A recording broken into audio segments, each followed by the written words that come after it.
এই গাজদাবাসীরাই এই পৃথিবীর সবচেয়ে স্বাধীন মানুষ। তারা তারা মৃত হয়েও তারা জীবিত, তারা সেখানে বোমের খোরাক হয়েও তারা সেখানে সম্মানিত। ইতিহাস তাদেরকে সম্মানের সাথে স্মরণ রাখবে ইনশাআল্লাহ, এবং জান্নাত এইসব শহীদ ভাইদেরকে দিয়ে ভরে যাবে ইনশাআল্লাহ। হতভাগ্য আমরা দাসত্বের মধ্যে পড়েছি, মুনাফিকের মধ্যে পড়েছি, আমরা কিছু করতে পারছি না। দুঃখ তো আমাদের, দুর্দশা আমাদের। আমরা কালকে আমাদের মাঠে আল্লাহর সামনে কি জবাব দিব এর ঠিক ঠিকানা আমাদের নাই। এই জন্য আমি শুরুতে বলেছিলাম, ক্ষতির মধ্যে আমরা আছি, তারা নাই। আমরা যে পরিমাণ ক্ষতির মধ্যে আছি সেই পরিমাণ ক্ষতিতে তারা নাই। তারা হাসতে হাসতে জান্নাতে চলে যাচ্ছে ইনশাআল্লাহ।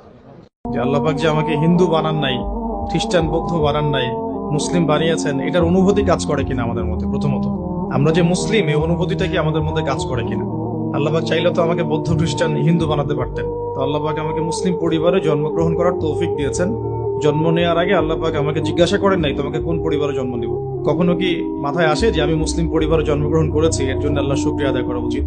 যে আল্লাহ পাক যে আমাকে হিন্দু বানান নাই, খ্রিস্টান বৌদ্ধ বানান নাই, মুসলিম বানিয়েছেন, এটার অনুভূতি কাজ করে কিনা আমাদের মধ্যে? প্রথমত আমরা যে মুসলিম, এই অনুভূতিটা কি আমাদের মধ্যে কাজ করে কিনা?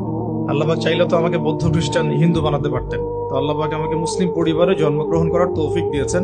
জন্ম নেওয়ার আগে আল্লাহ পাক আমাকে জিজ্ঞাসা করেন নাই তোমাকে কোন পরিবারে জন্ম দিব। কখনো কি মাথায় আসে যে আমি মুসলিম পরিবারে জন্মগ্রহণ করেছি, এর জন্য আল্লাহ শুকরিয়া আদায় করা উচিত?